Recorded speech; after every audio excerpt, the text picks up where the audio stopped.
Hey everyone, welcome back. Today we've got a sovereign citizen in court and a judge who talks to him in the exact blunt, structured way this situation requires. This one doesn't need a long setup because the audio speaks for itself within seconds. You'll hear the judge trying to keep it organized, keep him protected, and keep the record clean while he keeps trying to rebrand himself out of the case. So let's jump in because this hearing gets ridiculous fast. Matter of People versus Latavis Trashad Thornton. This is case 25-203FY and may have appearances for the record, please. George and on behalf of the people, Your Honor. Thank you. And I'm Melissa Vachon with the Office of the Public Defender, Your Honor. I would note for the record that I am present and I did speak with Mr. Thornton. However, he is declining my representation at this arraignment. okay. And Mr. Thornton, could you state your name for the record, please? I will object to being called Mr. Thornton. I am, for the record, my name is Shoulders. I am here as legal representation for Latavis Trashad Thornton, which is a nonprofit organization. Your Honor, I'm looking at his file from 2022. I think he was sent to competency back in 2022, and it looks like this could be the same issue today. It's my understanding that he might have a bench warrant out for his arrest for sentencing. He pled guilty to, I believe, attempted RNO in November 8th of 2022, but he failed to appear in December 2022. And looking earlier in the files, I believe he was sent to competency as well. And it looks like this is going to be the same issue. So if the court is inclined to send him to competency, I'd ask for that. Objection again, Your Honor. Everything comes through me. You're going to get your turn. Okay. But I have to run this in sort of an organized fashion, in part for you, because if you want to appeal, you want a transcript that is coherent and readable. Okay. I'm sorry. I don't know. Were you speaking to me or yes, to sir, Mr. Thornton? So if you want to appeal,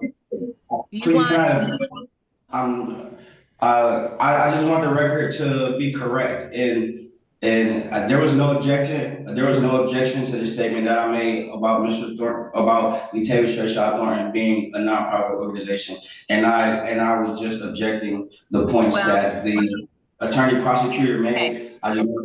But yes, there aren't objections at arraignment. There aren't objections at arraignment.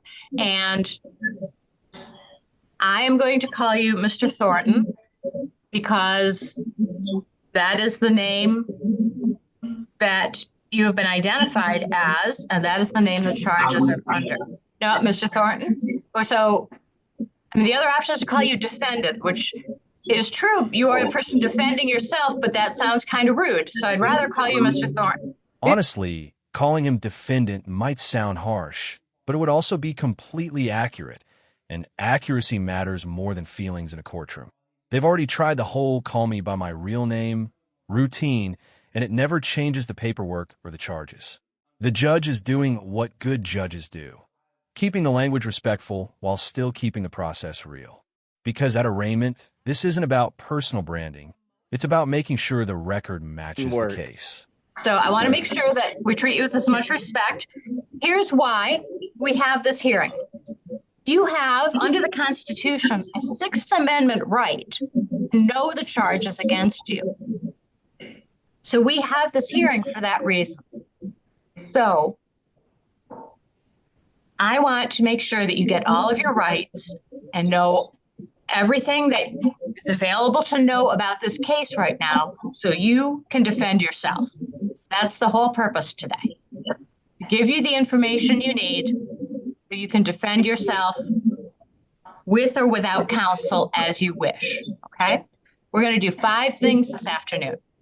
First, I'm going to read the charges against you, including the maximum possible penalties, because you have a right to know them. Second, we're going to talk more about your rights. Then, I'm going to enter a not guilty plea on your behalf. I'll give you the opportunity. Well, no, sir. So just a minute. Okay, so you're going to have the opportunity. You can stand mute or plead not guilty. We'll come to that in a minute, okay? So that's the third thing we're going to do. Then we're going to talk about dates when you return to court. You're going to get those in writing. Lastly, We're going to talk about bond or bail. Okay. So,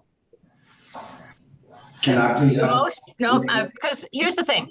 I don't want to be disrespectful to you. Right, absolutely. I know it feels disrespectful, but here's why. Here's my concern. I don't want you to say anything that could come back to haunt you later. So that's why, and this is true of every arraignment I do, I tell people right at the beginning, if you try to speak, I'm going to shut you down. And it's not to be disrespectful, and it's not because the case has already been decided. It's to protect your innocence and your interest going forward. So for that reason, I'm going to do most of the talking here. That's fine, Your Honor. I'm fine with you doing most of it. But please, to protect my free speech, could you please not mute me? I have no intentions of disrespecting your courtroom. If I speak out of turn, could you just simply let me know? The timing here is perfect irony. He's asking to be corrected if he speaks out of turn while actively speaking out of turn. And this is where people get confused. Court isn't an open mic, and it isn't a podcast. There are rules about when you talk, what you say, and why the judge may cut you off. Not because your rights don't exist, but because one careless sentence can damage your own case. The judge is literally trying to stop him from stepping on a legal landmine. And I am aware that I am innocent until proven guilty, and that something I say could, like you said, come back and haunt me. I'm well aware of that, fully Tavis Church, Thornton. However, I do still need to express correctly, and if I'm capable of settling this matter now, why can't we do that? I have more than just the Sixth Amendment right. I have a plethora of rights that are granted to me from God, the Human Declaration, from the Constitution, and so forth. There's a plethora of rights that have been granted onto me. So I don't just want to rely on the few far in between. I would like to rely on all my rights and abilities, and if possible, take care of all these matters in the most dignified and respectful way to keep the court's dignity and my dignity as a man. And furthermore, as a preservation of my innocence, I would like, until proven guilty, I believe that is pertinent that the innocent factor be imminent here. Absolutely. So here's what I'm going to tell you. And I tell this to everyone at this stage. The most important thing I can tell you this afternoon is that you are innocent. You are innocent unless you remain innocent unless at some point you plead guilty or are found guilty beyond a reasonable doubt at trial. And I say unless for a reason, because it's different than until. Until means something's going to happen sooner or later, right? We'll be here until Saturday. Saturday is going to happen. Unless means we don't know what's going to happen. And in your case, we don't know what's going to happen. You haven't seen the evidence. Okay, I'm going to keep going through this, and then I'll acknowledge you in just a minute. You haven't seen the evidence. Okay. No attorney has seen the evidence. The court hasn't seen the evidence. So you remain innocent unless you plead guilty or are found guilty beyond a reasonable doubt at trial. And now I'm going to read the charges against you because you have a right to know them. Okay, you can't really defend yourself unless you know what you're accused of. Maybe you remember being a little kid and going to the principal's office and not knowing what you might be in trouble for. I wasn't in trouble. No? Okay. Well, you were probably a better little kid than I was. But I'm going to read the charges against you. It's going to take some time reading all the way through them. Before you get to reading, can I make one statement, please? Well, Your Honor? You can, but let me read through these first, okay? Let me read through these first because I want to make sure I cover everything. The other thing is judges use scripts. And the reason we use scripts is to make sure everyone gets all of the information and to make sure we treat everyone the same. I'm aware of that, Your Honor. And that is why I feel it necessary for me to make certain things known for Latavius Treshaw Thornton, for that the script can, so we can stay in honor. Once again, I have no intentions on dishonoring the courts. I'm even here to surrender all of the interests of Latavius Treshaw Thornton to the courts. I have those full intentions. And so that you guys can be safe from all liability of Latavius Treshaw Thornton as his representation. That is the only reason why I speak in the way of please refrain from calling me Mr. Thornton and certain things, because it's pertinent for you guys to know I've already been treated as the surety. I am not the surety.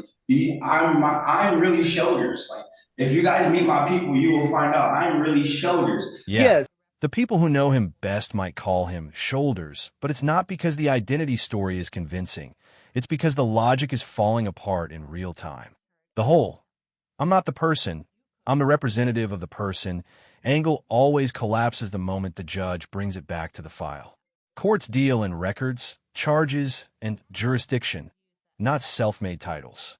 If wordplay could erase warrants, the jail would be empty. Latavius Treshaw Thornton is really a nonprofit organization, and I am not a surety for it. And it is a company, and it does not profit. So with that information, I understand that the script goes a little different, and I understand that I have the right to let it be known that I'm not the surety, and nobody has. I'm sorry, and okay. All right. Yes, So ma'am. here's Your Honor. here's the thing. That's okay. That's not an issue. So here's the thing. I don't know if you remember when a guy named Mitt Romney was running for president some time ago.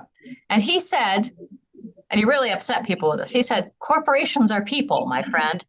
And a lot of people made fun of him, but corporations are people. So that LLC would be a person in the eyes of the law. But a person does not become an LLC. But regardless, I'm going to read these charges because you have a right to know them. So in count 1, you are accused of police officer assaulting, resisting, and obstructing, contrary to Michigan law MCL 750.81D1. This is a felony punishable by up to 2 years in prison and or $2,000 in fines. In count 2, you are accused of assaulting, resisting, or obstructing a police officer. This is, again, a felony punishable by up to 2 years in prison and or $2,000 in fines.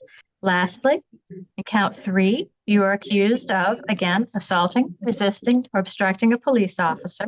This is, again, a felony punishable by up to 2 years in prison and or $2,000 in fines. A consecutive sentence may be imposed under MCL 750.506A if the assault was committed in a place of confinement, or under MCL 750.81D6 for another violation arising from the same transaction. And this is alleged against the peace and dignity of the people of the state of Michigan. Now, we're going to talk about your rights. You have the right to an attorney, and today, Attorney Vachon is standing by.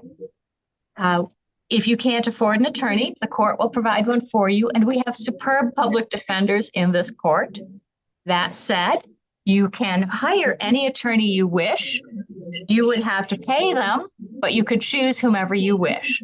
Now, there is an option for you to represent yourself, and we'll talk about that more at a future court hearing, okay? You have the right, as this case goes forward, to have these charges heard at a trial. And at that trial, the prosecutor would have to bring evidence against you.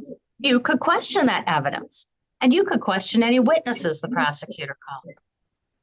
You could call your own witnesses. And if they didn't want to appear, the court could issue a subpoena, and the court could make them appear. At a trial, you could testify on your own behalf, or you could remain silent. And if you remain silent, no one could use that silence against you. At a trial, you could bring any evidence you wished, or you could just sit there, because it's the prosecutor's job to prove guilt beyond a reasonable doubt. And perhaps most importantly, and you know this one, this is your Fifth Amendment to the Constitution, you have a right against self-incrimination. And that means no one can do anything that forces you or tricks you into making yourself guilty. Now, How do you wish to plead? I, I don't, you said a lot, so can I address them part for part first? No, not right now. So here's what I'm gonna do. Here's what I'm gonna enter a not guilty plea on your behalf, and here's why. Can I ask you this first? Can I ask you this first before you enter that plea? If me giving you a plea right now, will that be in response to everything that you just said? If you're representing yourself, you should already know this. Arraignment is not the time to freestyle your way into a guilty plea on multiple felonies. You haven't seen the evidence, nobody has walked you through the discovery, and you don't even fully understand what the charges mean in practice. The judge is doing you a favor by forcing the process to slow down. Because the fastest way to lose your freedom is to start admitting things before you even understand what's on the table. I would have you pleading guilty to all those charges. We've got some back and forth here. It kind of sounds like we're underwater. So a plea would have you pleading guilty to those crimes, 3 felonies, without having seen the evidence against you. So you can stand mute and the court enters a not guilty plea, or you can say you want to plead not guilty and you would be not guilty. Then what happens next, and here's why, then you have a chance to get the evidence against you and to consider it. And I think that's what you want to do, because that is your hard-fought constitutional right, among other things. It's a bit more to it, Your Honor. That's the issue. So based off of the things that you stated, that's not what my understanding is. From my understanding is I was attacked by some people and I was protecting. Sir, I know you don't want my representation, but I would advise. No, ma'am. I would advise that you not talk about anything that happened. Please don't, ma'am. I appreciate that. I'm aware of why you're doing that, but I'm aware. Like I said, me and the judge, I told her something that I might say could come back to haunt me. I'm already aware of that. So thank you so much, Miss Melissa, but please do not intervene. But once again, back to you, Your Honor. From my understanding, I was assaulted. And I am shoulders. Once again, I have never told anyone. Wait, I don't want you to mute me, Judge. This is going back to this situation. Okay, thank you. I never told anyone that I am Latavius Trayshawn Thornton. Not one time. I have reiterated. I am shoulders. Latavius Trayshawn, not just to you, Your Honor. That's so to be redundant for the record. Okay. I have reiterated that Latavius Trayshawn Thornton is a nonprofit organization.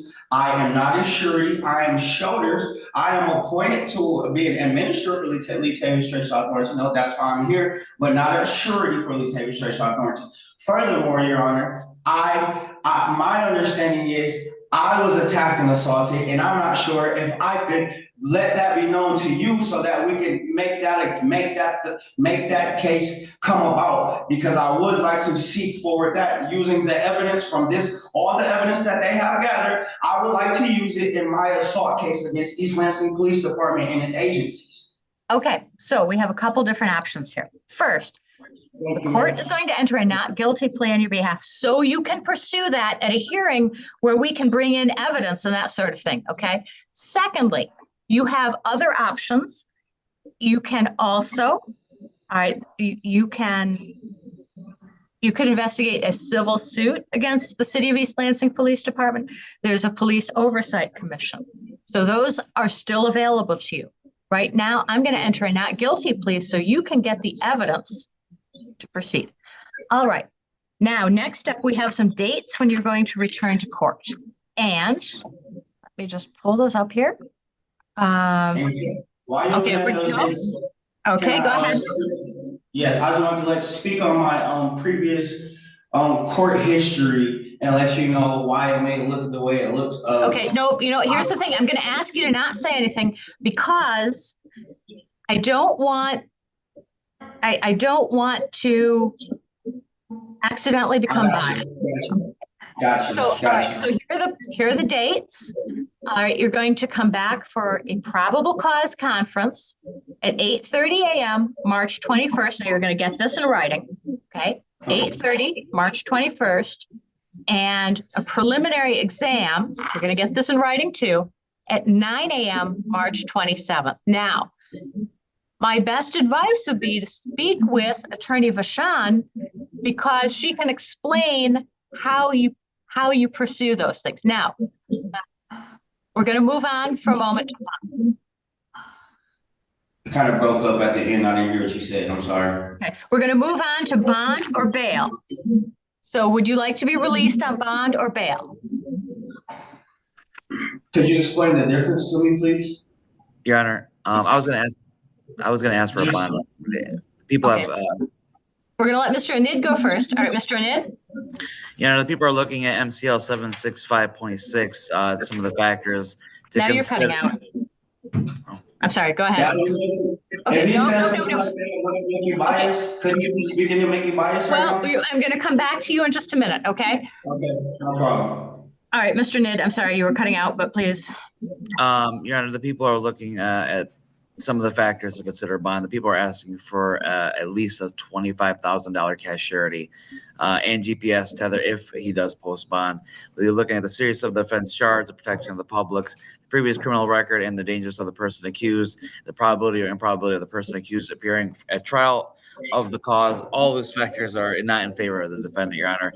He failed to appear for sentencing in, I believe, circuit court. And again, Your Honor, if the court has updated lien, if you can see if he has a warrant from a couple years back, that's for pleading for attempted resisting and obstructing, is what my note indicates. Protection of the public, Your Honor. This case involves assault on officers. I think one officer got punched in the face. The previous criminal record, he has 4 criminal histories from 4 different states, Your Honor, pending from. Okay, no, he's going to get, and then I'll hear from you, okay? And his Your Honor, lastly, he failed to appear for several years on sentencing. He's not going to appear for this case if he gets released. I just asked for a high bond and a GPS tether if he posts that bond. There's a lot of risk to the public in this case, and he obviously he has ties to Indiana, Kentucky, Georgia, and one other state, Your Honor. This is a problem. Okay. Thank you. Okay, now. Before we get to bond, okay, I'm going to give you a chance, but here's the thing. Because there are certain keywords, because there are specific things attorneys ask for, do you want Attorney Vachon to address this on your behalf? Because she's really good at this. I will tell you, she's really good at this. Can I say some things to Attorney Vachon before I make that determination? Right here. Yes, Your Honor. Could we take a brief recess and I could have a breakout room? Okay, so you're going to be in a breakout room with just Attorney Vachon, then we're going to come back. Nobody's going anywhere until after you've had a chance to come back, okay? One moment, please. Okay. We'll put you in a breakout room. Thank you. Thank you. So now the public defender and our sovereign citizen step away into a breakout room. Basically so she can offer representation again and he can decline it again. But realistically, that private moment can still help because even a person refusing counsel can benefit from basic guidance on bond language. And you can tell he comes back sounding more structured, more polished, and more court-ready. Sometimes the biggest win isn't hiring the lawyer.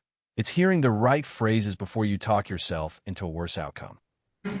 Coming back? Yes, Judge.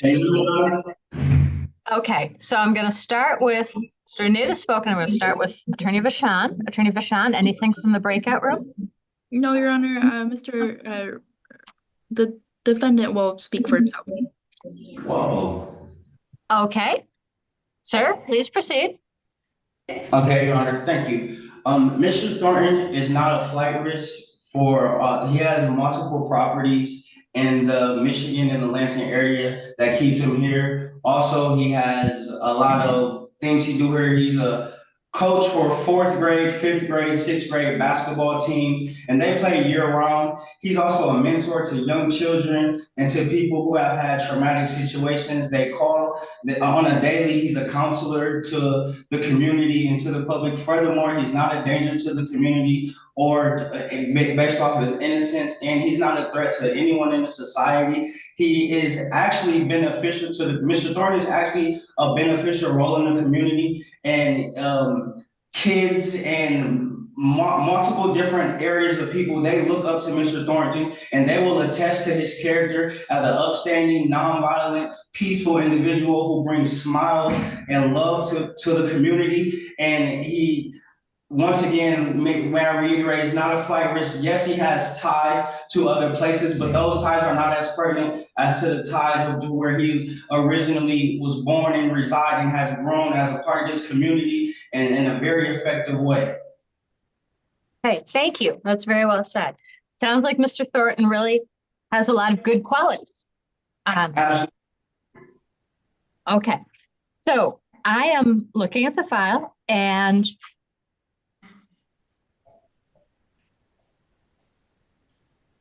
I want you to bear with me a bit. There was a song when I was younger. When I was in high school, there was a popular song that said, "Cruel to be kind." Okay. So I'm looking at this, Mr. Thornton, and there's a warrant out of 30th Circuit Court, downtown, East Lansing. Okay. Yes. And this is from 2022. And it's a statewide pickup, no bond with extradition. So here's what I'm going to do. I'm going to come back to that in just a minute. I'm going to set a money bond of $10,000 because all of the days that you don't post that bond, you will get credit for the time. If I gave you a cash bond, what would happen is Ingham County would pick you up on this old warrant and hold you until that case was resolved. By setting a cash bond on this, you get credit for the days you're in. Then, when that's resolved or close to being resolved, I will reconsider the bond amount. We call that making a bond motion. And I'll entertain that. But right now, this is cruel to be kind, okay? I know it's not what you want, but having been around the law long enough, this means they're going to keep you in custody for some time. So I want to be sure that you get something for it. Believe it or not, the judge's bond choice here is strategic, not random. Setting it up this way means he can receive credit for the time he's sitting while the older warrant situation gets handled. If the court just released him on a personal bond, he might lose credit time and then get picked up anyway on the old case. The judge is being blunt, but it's a calculated move. The system is saying, if you're going to be held, you're at least going to get something for it. It's the harsh version of damage control. First and foremost, how much you said that if for each day that the bond isn't posted, there would be the credit amount. I'm not. I just want to throw this out there for Latavius Thornton. Once again, he accepts that offer for the credit amount to be $1,000 a day, and furthermore, he accepts other offers from the prosecuting attorney's office if they are willing to go day by day with Mr. Thornton. If he's incarcerated. Well, that's good to know, but that's not on the table just yet, okay? And so what happens is you get credit for time in this case with that bond amount. Otherwise, if I were to give you what's called a PR bond to say you can go, then you wouldn't get any credit for this time while you're waiting for that old case to be resolved. So, okay, so you're going to receive all of this in writing, and we will see you back 8:30 a.m., March 21st, okay? And you want to discuss with Attorney Vachon what a probable cause conference, or Attorney Foreman. Your Honor. Yes, ma'am. There was no application for public defender submitted. So at this time, there will be no counsel with him. Now, if Mr. Thornton changes his mind at any point, he can always apply for the public defender's office. But at this point, I'm unable to submit an application for an attorney. Okay. Well, I would just ask you to consider. Here's the thing. You can apply for it and turn it down later. But if you don't apply, it can stretch things out a lot longer, and you don't want that. Just worth considering. You make your own decision. You certainly have every right to make your own decision, but I would if my beloved baby nephew, who's not a baby, he's about your age, we're in this situation, that's what I'd suggest. And there it is again. Mr. Thornton announcing his appearance like he's reading a script from a completely different universe than courts. The judge is trying to run a standard hearing, and he's trying to turn it into a status declaration. But the court doesn't need a ceremony. It needs an answer that fits the procedure. The more he insists on these alternate identities, the more the judge has to cut through it and drag the hearing back to reality. Good morning. We are on the record in the matter of People versus Latavius Trishad Thornton. This is case 25-0203-FY. May I have appearances for the record, please? Mr. Anid? George, thank you, Your Honor. George Anid, on behalf of the people. Thank you. And Mr. Thornton, could you state your name for the record, please? I am Shoulders in here by way of Executive Office for Latavius Trishad Thornton, nonprofit organization. Accept that as Mr. Thornton announcing his appearance before the court. We are here this morning for a pre-exam conference. Mr. Anid, it is my understanding that Mr. Thornton has declined representation. However, Mr. Thornton, at every appearance, I need to remind you that you have a constitutional right to be represented by an attorney, and that if you can't afford an attorney, the court will provide one for you. I am particularly proud of the superb public defenders we have in this court. However, you may also retain any attorney you wish. You will get to choose the attorney. You would have to pay them. You have a constitutional right to represent yourself, but I have to warn you that if you proceed representing yourself, you would be held to the same standard as all attorneys who have gone to law school and passed the bar and been admitted to practice. So the court really can't give you any breaks or help you at all. Is it your wish to represent yourself, sir? Mr. Thornton is aware of the courtroom decorum and the standards and procedures that must be upheld by a person in representation of a party. And as again, Shoulders, I am aware that I do have constitutional rights, not just the ones that were mentioned here before, and also that the exercising of a right is also an expression of a right, which is an invoking of a right, which is a way that a right can be used, and to uphold the proper standards. Mr. Thornton does not wish to get public counsel representation as I am a legal representation by special appearance through the executive office for Mr. Thornton and not the actual entity, Latavius Trishad Thornton. Once again, on the record, it has not been declined that Latavius Trishad Thornton is a nonprofit organization, which, yes, Your Honor, is a person, in fact. Yes, congratulations. You are definitely a person, in fact. You're also, in fact, sitting in jail while the judge is explaining rights you keep interrupting.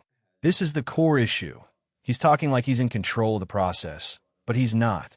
Court moves forward with or without your philosophical agreement. And if you keep refusing basic structure, you don't win freedom. You win delays, holds, and competency discussions. The man speaking with a voice and a sound I'm mind. going to cut this off. I don't want to mute you, but we have to move forward. So, we have an attorney standing by. That would be Mr. Foreman, who is a very, very good public defender who is available to you. At this point, Mr. Anid, this is the time and date set for a pre-exam conference. Have you had an opportunity to speak with Mr. Thornton about any plea offer? No, Your Honor, and I don't think I'll have any meaningful conversations with him based on what I see. I believe that it's not clear whether what he's doing is intentional or whether this may be a competency issue. But I'm prepared to proceed. I just don't know if we should. I have a concern for his competency, to be honest with you. If of course we had the same issue this time. No, Mr. Thornton, one person at a time, and right now Mr. Anid is speaking. I mean, I guess I would inquire whether he knows what a preliminary exam is, and if he understands, if we forward.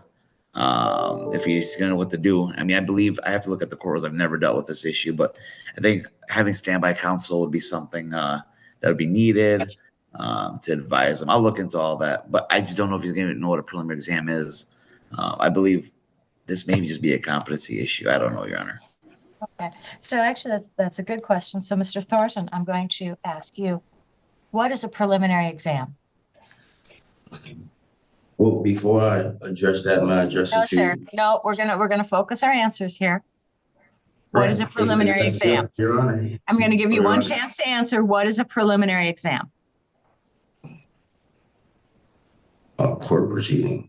Okay, Thornton and will what? say that. Okay, It was and a what court happens? proceeding. That's a good answer. What happens at that court proceeding? At a preliminary examination court proceeding, the parties have the opportunity to present evidence, cross-examine each other, and determine whether whether evidence is admissible to go into continual proceedings, whether the court has jurisdictions. A plethora of matters may be brought up in a preliminary examination to see if the court has a valid standing, to see if there's anything, to see what may be addressed that's necessary as far as the parties that are at hand, not only to go about things in a one specific fashion. Well, that's pretty that's a pretty good answer. However, at this point, given a review of Your Honor, history, the court is going to sua sponte suggest that a competency exam be ordered. Mr. Anid, I any agree. response? I agree. Okay, thank you. Mr. Yeah. Thornton, any response? Mr. Thornton does not believe that a competency exam sua sponte is necessary and objects that as a preliminary exam is something that we can proceed to and we can address the matters and the situations that are necessary at that time. And for the sake of due process and the judicial precedence of due process, that a criminal or a competency test may delay that, and it could hinder not only Mr. Thornton, but the things that Mr. Thornton does as far as the community and his career and his family and his life and rights, and other people that may be affected by this matter, as well as the public. Because for the judicial precedence is that Mr. Thornton is innocent and not guilty. So, Mr. Anid, are you going to prepare a proposed order or? Your Honor, I think it's been a while since I've done. I believe if I'm not mistaken, it's the. I can if you want. Yes, I'll prepare an order. All right. So, at this time, Mr. Anid, comment on preliminary exam. Nope. I just say we just make the preliminary examination to be determined date. If anything, reset it for another PCC or a review hearing for when we do come back with a competency opinion. Okay. So, Mr. Thornton, you have two rights at play here. One is the preliminary exam that we just discussed, and the second is the right to have that within 21 days. So, the reason that you have a right to have that within 21 days is to prevent cases from dragging on endlessly. There are certain timelines that have to be met. However, the court can waive that 21 days if it finds good cause. And that would be, for instance, if one side had recently received discovery and was unable to proceed. Another good cause could be if someone was ill or hospitalized. There could be any number of good reasons. So I'm going to ask you, actually, Mr. Thornton, have you received any discovery in this matter? I have not. Mr. Thornton has not received any instrument. Okay, so all right, two things then. First, I find good cause to waive the 21-day rule, and we will get a date. No, sir, just a minute. Let me finish. You can't. You don't. No, I don't want to mute you, but I have to get through this. So, you have to have you have a constitutional right to have knowledge about your case. And if you haven't received any discovery, we can't go forward until you receive it. So two things. First, I'm going to waive the 21-day rule. And just a minute, Mr. Ed. We're going to waive the 21-day rule, and we're going to set a date out in about a month. That'd be a placeholder date. And for a moment, at Mr. Anid's request, the court, Mr. Foreman and Mr. Anid discussed standby counsel. So standby counsel is something with certain mechanical concerns. So for standby counsel, the court can't just appoint standby counsel. This is what we discussed in the breakout room. The court, or perhaps its funding unit, the city of East Lansing, would have to enter into a contract with the public defender's office. And if both sides agreed to that and a certain financial rate, then an attorney from the public defender's office would sit next to Mr. Thornton and be available to advise him during all proceedings. Back in the day, when I was on the court-appointed list, a judge could just appoint someone and do it. That doesn't exist anymore because of the MIDC. So we discussed the mechanics of that.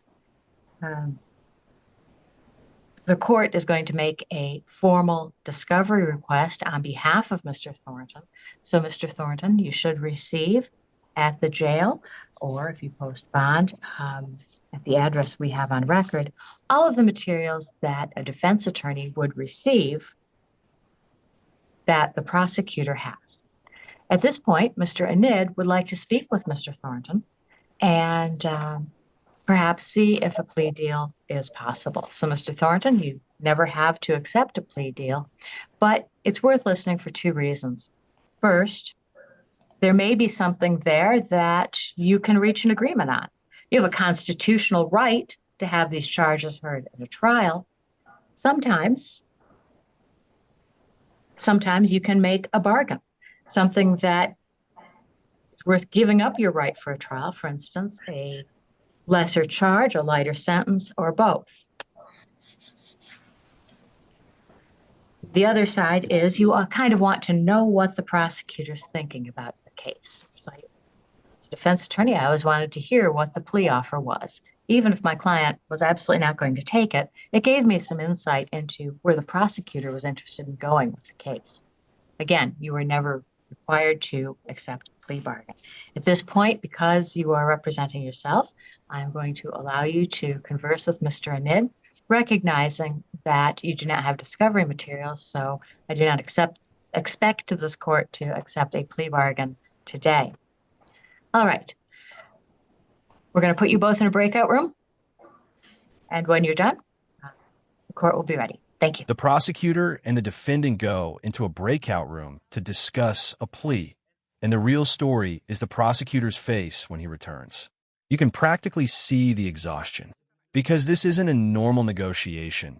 It's a conversation where one side is trying to talk legal reality, and the other side is trying to talk legal mythology. And now the court has to decide whether it's defiance, confusion, or a competency concern, which changes everything about how the case proceeds. Okay, sound is back on at the jail, so we will go back on the record in the matter of People versus Latavius Rashad Thornton. This is case 25-0203-FY.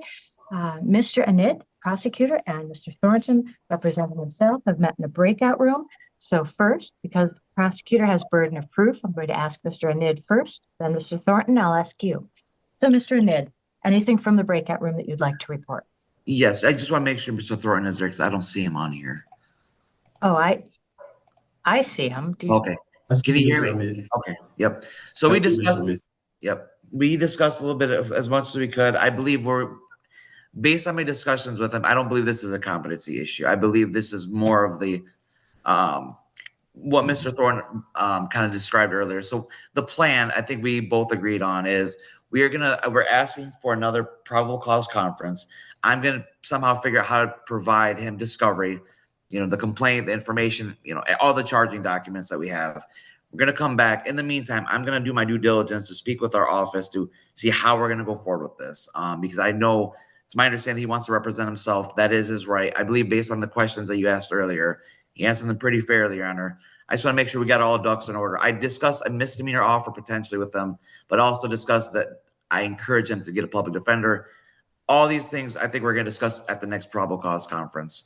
I think these are all appropriate matters so I can get my ducks in order. He can have discovery to know what he's looking at. And I believe at the next hearing, we will have a good understanding of what we're doing going forward. Mr. Thornton, is that an accurate report? It's pretty accurate, Your Honor. Just a few more points that we had discussed in that breakout room was also that it was in the discovery we would like to get subject matter in the appointment of the authorities that has been filed onto the record for these proceedings and how we came about to be into the court's jurisdiction for this matter in such fashion. And I think that's kind of that's a word salad. It's not making any soup. Can you any sense at all? Can you rephrase that for me, Mr. Thornton? Okay. So just pretty much all in the discovery, we didn't want any documents that have been filed onto the case to be missing, and that's what I mean by not limited to the documents titles that he named. It include an inclusion of all documents filed with all titles under them. That explanation was pure word salad, and it still didn't make a usable point. He's basically saying he wants every possible document, every filing, every label, and every authority proof attached to the case, even if it has nothing to do with discovery. This is that classic sovereign citizen wish list. Oaths of office, bonds, jurisdiction proofs, magical paperwork that they think can collapse the court if it's missing. In reality, discovery means the charging documents and evidence, not a fantasy scavenger hunt. And the judge's job is to keep it from turning into exactly that. Yes, Mr. Ned. And I think kind of what he may be talking about is, and I could be wrong, is the charging documents, what gives us the authority to proceed forward and how we're proceeding forward. And I explained you should wait until you discover it because I believe that's going to be the complaint, the information, and the other charging documents to see where we're at. I could be wrong, but once he receives those, we'll come back. We'll have all the ducks in order. I think that's a good resolution we both agreed on. And in the meantime, I'll do my due diligence to speak with our office to how we're going to go forward. I told Mr. Thornton, I'm the prosecutor. He understands what the prosecutor is. I'm not on his side, but I did advise I'm here to help get the situation resolved as fast as possible. And I think we both agree that if you find good cause to adjourn this for one more probable cause conference, I believe everything will be situated. The only thing I have to ask is how do I provide discovery to Mr. Thornton? I would guess that you could mail it to him or, yeah, I think. I'll figure it out. I'll ask my office. Communication through the jail. Okay. At his address through the jail, and it may have to be paper communication. Okay. I'll do my due diligence today when I get to the office today, Your Honor. Okay. And, yeah, I don't have discovery demand in front of me, but that would include, of course, any exculpatory materials granted under Brady. That would include make a request for any body-worn camera, any evidence you plan to introduce, any car video, any report that you have in your office other than what's protected under attorney-client privilege with the prosecutor or any counsel. Mr. Thornton, anything further this morning? Not at this time, Your Honor. Just new dates, Your Honor. New dates, new probable cause. Okay, so we had the dates, and that is 8:30 a.m., April 25th, for a probable cause conference, and 9 a.m., May 1st, for a preliminary exam. Okay, so the next probable cause conference is about a month away. Does that sound right? Yes. Okay. All right. So, Mr. Thornton, if at any time you change your mind, you can communicate with the court and or Mr. Anid about requesting counsel. At every hearing, I'm obligated to tell you your right about counsel and to determine. All right, that's the video. Normally, I wait until we have more hearings so we can see the full storyline play out, but this one might end sooner than expected because there's actually an offer on the table. And honestly, he sounds like someone who might be tempted to take it, even if his ego keeps pushing him to act like he's running his own firm from a jail pod. Still, I've got a feeling he's going to keep representing himself through the law offices of shoulders, knees, and elbows, and that decision usually comes with real consequences. If you liked the video, hit the like button. If you didn't, hit dislike. Drop your thoughts in the comments, subscribe with notifications on, and I'm Team Skeptic. I'm out.